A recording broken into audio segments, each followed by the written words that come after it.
with brain metastasis, I think now we can treat patients with the third generation of EGFR-TKI. But do you think, based on the TKI, if we put another local therapy like the radiotherapy, is better to those patients? Yeah, of course, it depends on the type of brain metastasis. Are we talking isolated brain metastases? Are we talking few metastases? Are we talking multiple metastases? I think that will determine whether we will give a local radiotherapy or not. But local radiotherapy and systemic therapy is highly relevant. Okay, that's all. What's that? Okay. Next question is, you highlight several data from the metastatic disease to the early stage disease, give us a full picture of the non-small cell lung cancer treatment. So I think I have several small questions. In the adjuvant setting, for those with actionable genomic alteration patients, now we have EGFR-TKI and also ALK inhibitors for those patients. But based on the metastatic data, for example, FLAURA and also FLAURA2, even MARIPOSA, we can see the third patient can control, the third TKI can control the disease less than 20 months. I mean, the PFS is 16 to 18.9.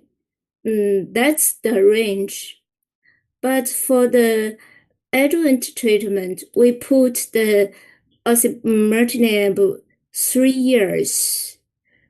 I mean, is it too longer for those patients? Yeah, I mentioned that during my talk. We don't know what is the optimal duration of EGFR-TKI.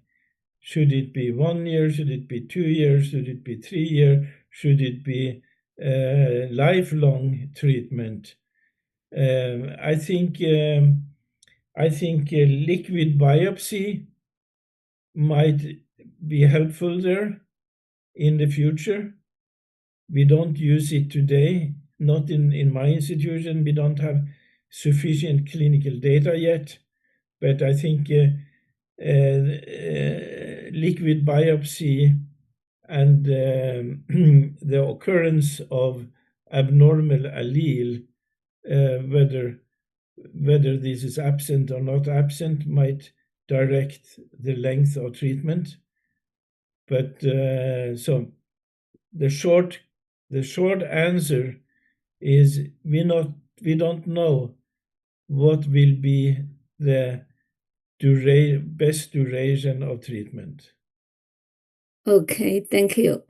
And in terms of the liquid biopsy, I just want to know, because we are doing liquid biopsy to part of our patient.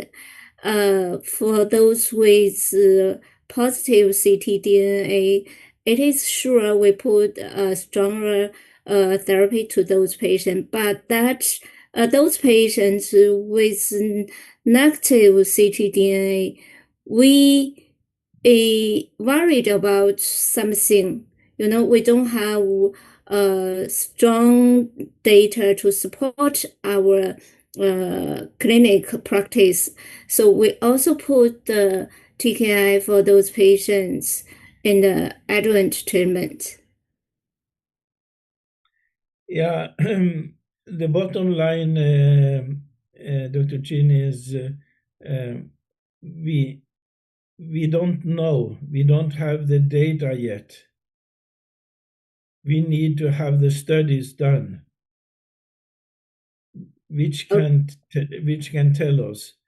So it will be just a guess how to combine liquid biopsy with treatment. I do believe that ctDNA will direct us. If you clear the abnormal allele, I think you are in a good shape. But if the abnormal allele starting to come up again, then should you stop the treatment? How do you deal with it? We need those type of studies, and we don't have them.